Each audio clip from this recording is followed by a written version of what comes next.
नमस्कार, स्वागत है आप सभी का न्यूज 21 में। मैं हूं आपके साथ हर्षदा। उच्चतम न्यायालय ने रोहिंग्या शरणार्थियों से संबंधित एक याचिका पर सुनवाई अगले सप्ताह के लिए तय करते हुए ये कहा है कि शिक्षा के मामले में किसी भी बच्चे के साथ अब भेदभाव नहीं किया जाएगा। इस याचिका में न्यायालय से अनुरोध भी किया गया है कि वे केंद्र और दिल्ली सरकार को दिल्ली में रोहिंग्या शरणार्थियों को सरकारी स्कूल्स व हॉस्पिटल्स तक पहुंच प्रदान करने का निर्देश दे। वहीं न्यायमूर्ति सूर्यकांत और न्यायमूर्ति एन कोटेश्वर सिंह की पीठ ने शिक्षा में किसी तरह के भेदभाव न करने की बात कही और यह भी कहा गया कि अदालत सिर्फ ये जानना चाहती है कि रोहिंग्या परिवार कहां रह रहे हैं, किसके घर में रह रहे हैं और उनका विवरण आखिरकार क्या है। और इन्हीं सब पर आज चर्चा करने के लिए हमारे साथ चर्चा का हिस्सा बनने जा रहे हैं न्यूज 21 के एडिशनल डायरेक्टर संजीव पाराशर जी। सर, बहुत बहुत स्वागत है एक बार फिर से खास चर्चा में। और सर, लगातार रोहिंग्या का जो मुद्दा है लगातार गर्माता भी जा रहा है, इस पे सियासत भी देखी जा रही है, लेकिन इसके ऊपर एक एनालिसिस करना, एक विश्लेषण करना और जो सुप्रीम कोर्ट का अभी 10 फरवरी को जो फैसला आया है उस पर चर्चा करना भी बहुत जरूरी हो जाता है। आखिरकार जो ये फैसला आया है फ्री फूड, फ्री एजुकेशन का रोहिंग्या के लिए, ये किस तरह का फैसला आप समझ रहे हैं? और ये फैसला जो तमाम नागरिक, जो भारतीय नागरिक हैं, उनके लिए क्या ये मुश्किलें खड़ा कर सकता है? हर्षदा, स्वागत करते हैं सभी न्यूज 21 दर्शकों का। आज तो बहुत ही इम्पोर्टेंट फैसला है जो 10 फरवरी को रोहिंग्या के लिए सुप्रीम कोर्ट आया। सुप्रीम कोर्ट ने पहले दिल्ली सरकार से कहा कि रोहिंग्या किस किस एरिया में रह रहे हैं, उनकी तादाद किस किस एरिया में है, उसका डिटेल दिया जाए। और ये सारी डिटेल जब दिल्ली सरकार ने उनको उपलब्ध कराई, उसके बाद में एक गोंजाल्विस करके जो है वो वकील है, गोंजाल्विस वकील साहब जो है वो इसी तरह के केस लड़ते हैं जहाँ कहीं भी उनको लगता है कि उनका इंटरवेंशन जरूरी है। और जो इस तरह के केसेस हैं जो ऑलवेज कंट्रोवर्सी होते हैं, उन्होंने इस चीज को फाइट किया। और सुप्रीम कोर्ट का जो डिसीजन आया इस सब्जेक्ट पे वो ये था कि रोहिंग्या के बच्चों को स्कूली शिक्षा फ्री दी जाए और उनको हायर एजुकेशन में भी किसी तरह के पहचान पत्र के बिना उनको परीक्षा में अपीयर होने की दी जाए। और साथ साथ में ये भी कहा कि रोहिंग्या के बच्चों को और रोहिंग्या फ्री चिकित्सा जो आम भारत के नागरिकों को मिलती है उसका फायदा भी उन्हें मिलना चाहिए। ये एक बहुत बड़ा बन जाता है हर्षदा, क्योंकि आज के डेट में कहीं पर भी जो इलीगल इमिग्रेंट्स हैं वो अपने आप में सभी देशों के लिए समस्या बनती जा रही है। अभी जब रिसेंटली अमेरिका से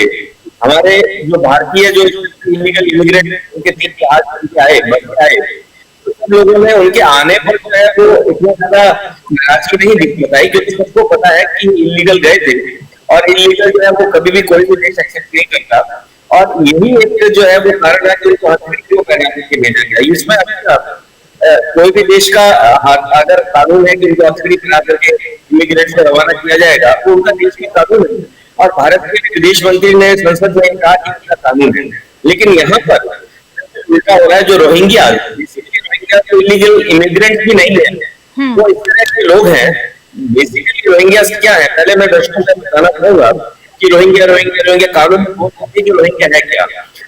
रास्ता रोहिंग्या जो है वो इस तरह के लोग हैं जो म्यांमार के ऑफिसर इन्होंने अपनी सेना बनाई और उनसे जब वो वहां से निकाला रूट के थ्रू। अब ये एक इलीगल इमिग्रेंट के साथ साथ ऐसी कौन है जो किसी भी देश के लिए जो इस तरह के जो कांड है, जो आपराधिक कांड है, के लोग जैसे मादक पदार्थों की तस्करी उसमें इंदर्ज रहते हैं और बहुत लंबे टाइम से रोहिंग्या जो देश में अस्थिरता की पोजीशन कायम करते हैं, वो एक चिंताजनक बात है। तो एक तो सुप्रीम कोर्ट का ये कहना कि साथ वो रोहिंग्या के बच्चों को पूरी पढ़ाई की दी है और दूसरी तरफ जो है वो उनको चिकित्सा भी फ्री जाए, अजीब सा लगता है। हाँ, न्यायपालिका जो है देश में बहुत ही आदरपूर्वक नजर से देखी जाती है। डिसीजन है तो डिसीजन है, लेकिन मैं एक आम नागरिक की तरह से ये बात आपसे चर्चा कर रहा हूँ कि इस तरह का डिसीजन आया है जहां पर सारे देश, इवन वर्ल्ड का कोई भी किताब, अगर आप वर्ल्ड में बात करें तो एक यूएन ट्रीटी होती है यूनाइटेड नेशन की कि आप इलीगल इमिग्रेंट्स को जो है वो किस तरह की सुविधा दें। भारत एक ऐसा देश है जहां पर इलीगल, हमने यूएन की ट्रीटी की है, हम अपने हिसाब से इलीगल इमिग्रेंट्स को करते ही नहीं, एंटरटेन ही नहीं करते कि सुप्रीम कोर्ट के द्वारा इस तरह का रोहिंग्या के फेवर में दिया गया फैसला आम नागरिकों को जरूर प्रभावित करेगा। और सर एक और क्वेश्चन यहाँ ये भी है कि जो भी अगर फ्री एजुकेशन फ्री फूड की यहाँ पर सुप्रीम कोर्ट ने अगर बात की है, तो एजुकेशन में जो भी भेदभाव किया जा रहा है रोकने को सुप्रीम कोर्ट ने जो निर्देश दिए हैं उसकी क्या कानूनी मजबूती होगी? किस तरह से जो रोहिंग्या शरणार्थी हैं जिनको अभी आपने भी कहा कि इलीगल इमिग्रेंट्स हम कह रहे हैं, तो उनपे किस तरह का प्रभाव पड़ने वाला है? और क्या अगर जिस तादाद में रोहिंग्या यहाँ पर जो शरणार्थी हैं यहाँ पर शरण ले रहे हैं, आगे वाले सालों में आगे किस तरह का प्रभाव भारत में देखने को मिलेगा अलग अलग जगहों में? क्योंकि ये सिर्फ एक ही जगह नहीं है, फैलते भी जाएंगे। क्योंकि ओरिजिन संदीप सर एक और चीज मैं जोड़ना चाहूंगी, जो ओरिजिन की हम बात करते हैं, आखिरकार ओरिजिन भी आपसे समझना चाहेंगे इसका। मैंने ऐसा पहले भी आपको बताया कि जो है वह म्यांमार होते हुए म्यांमार के लोग हैं और वह बांग्लादेश होते हुए इंडिया में हैं। ये इमिग्रेंट है, ये इनका और इनका जो दिमाग है इन्होंने म्यांमार सेना इन्होंने अपनी सेना बनाई। तो इनका जो दिमाग है, जो इनकी प्रवृत्ति है, अपने देश में रहते हुए अपने देश की सेना की इन्होंने सेना बनाई। और जब हिंदुस्तान में आए हैं तो इन मादक पदार्थ की तस्करी, हथियारों की तस्करी और जितने भी अवैध काम है, जब आप नोटिस करेंगे तो किसी न किसी अवैध काम में लोगों की उपस्थिति पुलिस दर्शाती है। दूसरा सबसे बड़ी बात आपने कही कि इनकी क्या है, आपने तो सुप्रीम कोर्ट का जो जिक्र है उसमें ये हिंदुस्तान की बहुत बड़ी समस्या बनती जा रही है कि रोहिंग्या आसाम में हो, रोहिंग्या बांग्लादेश में हो, ये लोग काफी टाइम से रह रहे हैं और इन्होंने हिंदुस्तान में अपने आधार कार्ड और पहचान पत्र भी यूपी आईडी कार्ड भी बना ली। अभी आपने 3 दिन पहले एक पेपर में जो है वो रोहिंग्या 8 रोहिंग्या पकड़े गए, रिपोर्ट किया गया और उनमें से कुछ रोहिंग्या जो डिपोर्ट होने के बाद हिंदुस्तान वापस आ गए। तो इन लोगों का हौसला कितना बढ़ता जा रहा है कि देश जहां एक तरफ जो है वो अपने 15 करोड़ बच्चे ऐसे हर्षदा जो कि शिक्षा से वंचित हैं आजकल आज के डेट में, और उसी तरह सुप्रीम कोर्ट का ये आदेश की जो क्या फर्क रहेगा देश के आम नागरिक में जिनके पूरे अधिकार प्राप्त होने चाहिए उनमें और रोहिंग्या में क्या फर्क रहेगा? मतलब हमारे लिए जो इमिग्रेंट है, हमारा रूल है, जो हमारा हम सब लोगों को कहते हैं कि सब लोग बराबर है, उन लोगों को भी उसी तरह की सुविधा दी जाएगी। सुप्रीम कोर्ट ने फैसला डेफिनेटली इस फैसले को लिया होगा। खासकर जैसे उनके दिमाग में ये रहा होगा कि अगर इस तरह के जो नए बच्चे आ रहे हैं अगर वो अपराधी प्रवृत्ति की तरफ बढ़ते जाएंगे तो देश एक और अराजकता की तरफ जाएगा, क्योंकि जनसंख्या तो बढ़ी रही है। तो भाई को एजुकेशन दे करके इनको मुख्य धारा में लाए, ऐसा सुप्रीम कोर्ट का फैसला हो सकता है, ऐसा सुप्रीम कोर्ट का इस फैसले के पीछे दिमाग हो सकता है। लेकिन ऐसा बात ये नहीं है, बात ये कि इलीगल तो इलीगल है। अगर अमेरिका आप देखिए कि यूरोप में इस वक्त जो इलीगल्स को लेकर के बहुत बड़ा जो है वो यूरोप की कंट्रीज जो प्रेशर है, क्योंकि यूरोप में जब इलीगल इमिग्रेंट्स को जो है स्वतंत्रता दी देश में आने के लिए, उस वक्त उनका ये था कि ये सस्ती लेबर है, मतलब ये लोग आसानी से मिल जाते हैं तो सस्ती लेबर, और यूरोप के लोगों विकास का हो रहा था तो उन्होंने वहां जाकर के इमिग्रेंट्स ने वहां जाकर के अपने बढ़ाई। और आज की डेट में यूरोप का हर कंट्री आप बता सकते देख लीजिए वो इन लोगों की समस्या से ग्रसित है, और यही भारत ने यूएन में कभी साइन नहीं किया, उसके बावजूद में ग्रसित है। तो क्या आज की डेट में ये जो इलीगल इमिग्रेंट है भारत के लोगों का, भारत की जो आने वाली पीढ़ी है उनका रेशो नहीं खा रहे, उनका अधिकार नहीं छीन रहे? तो ये सोचने योग्य बात है। और मैंने हर बार कहा कि मुद्दे बहुत से हैं, लेकिन मुद्दों पर बात की जाएगी तब आम आदमी को समझ आएगा कि देश में न्यायपालिका कार्यपालिका काम तो कर रही है, हो सकता है उनकी सोच हमसे ज्यादा एडवांस है, लेकिन ऐसी बात सामने आई तो हमने आज चैनल पर चर्चा की बात।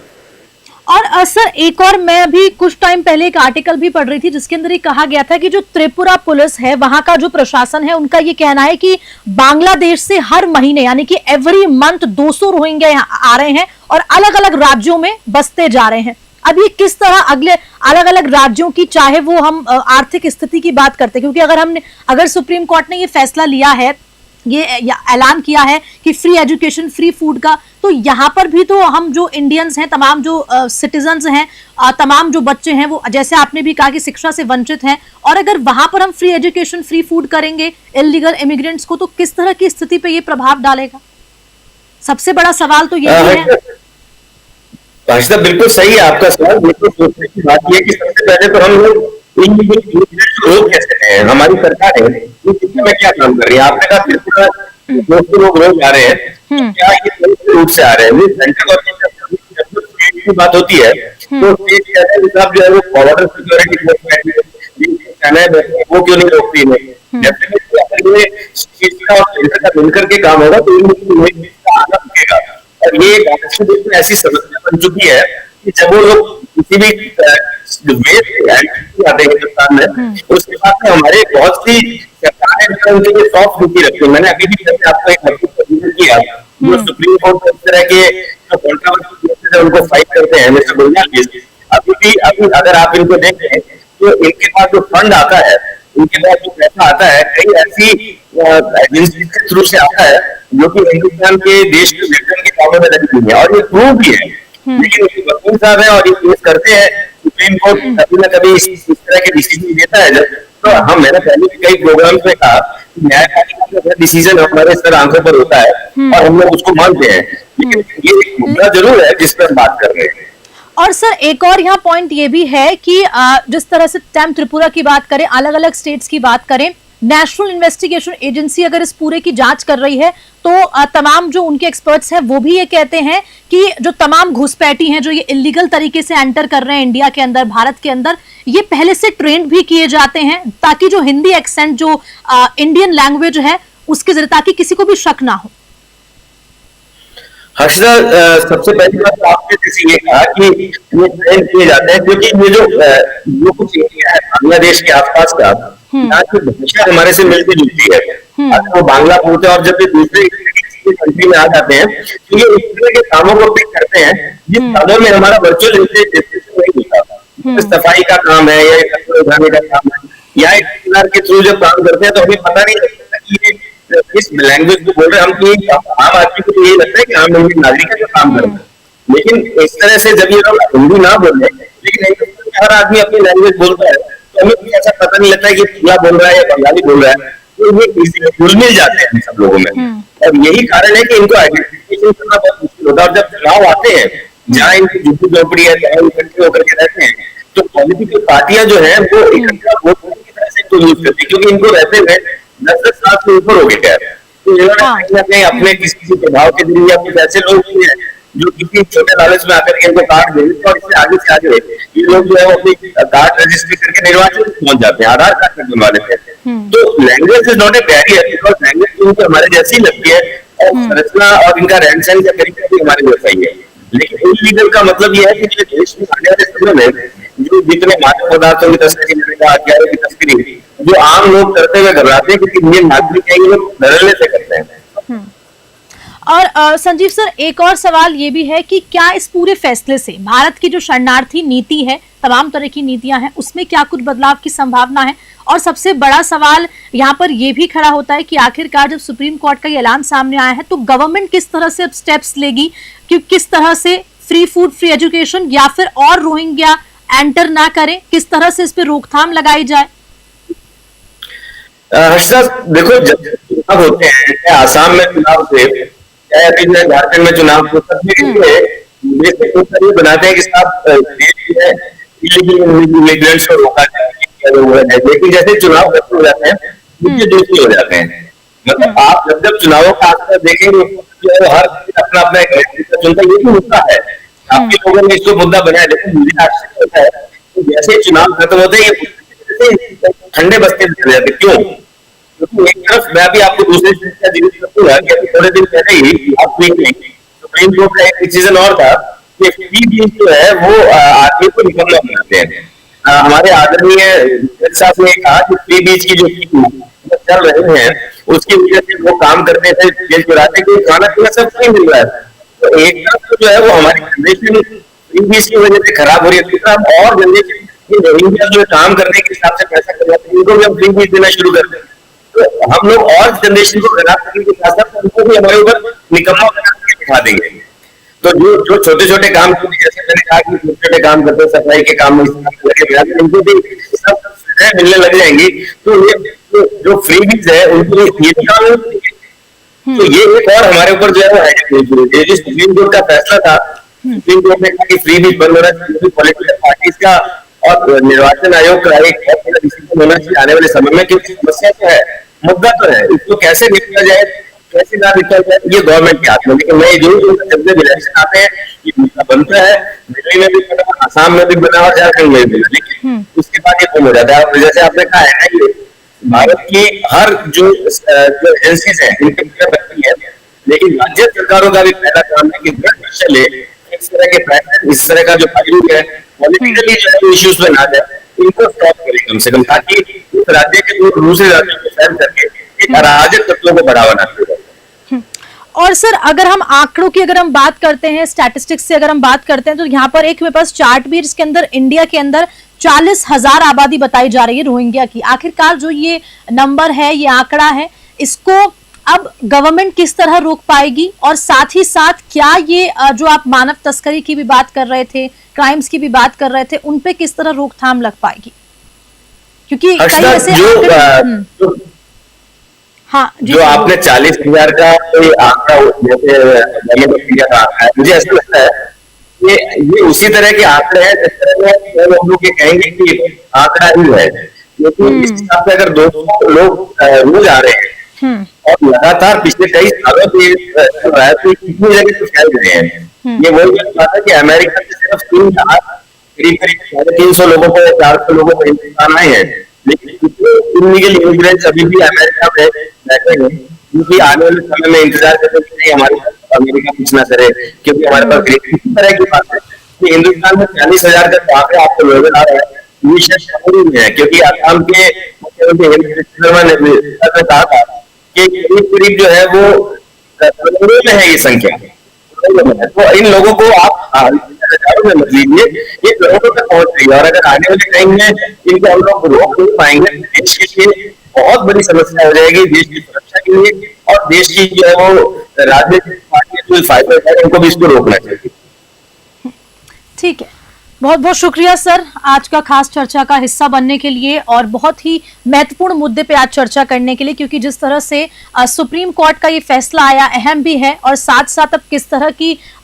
इंडियन पॉलिटिक्स पे और साथ साथ किस तरह के ये बदलाव लाता है, जो ये ऐलान किया गया है free food free education Rohingya के बच्चों को, तो ये देखने वाली बात होगी। और इसी के साथ फिलहाल खास चर्चा में आज इतना ही। आप देखते रहिए News 21। नमस्कार।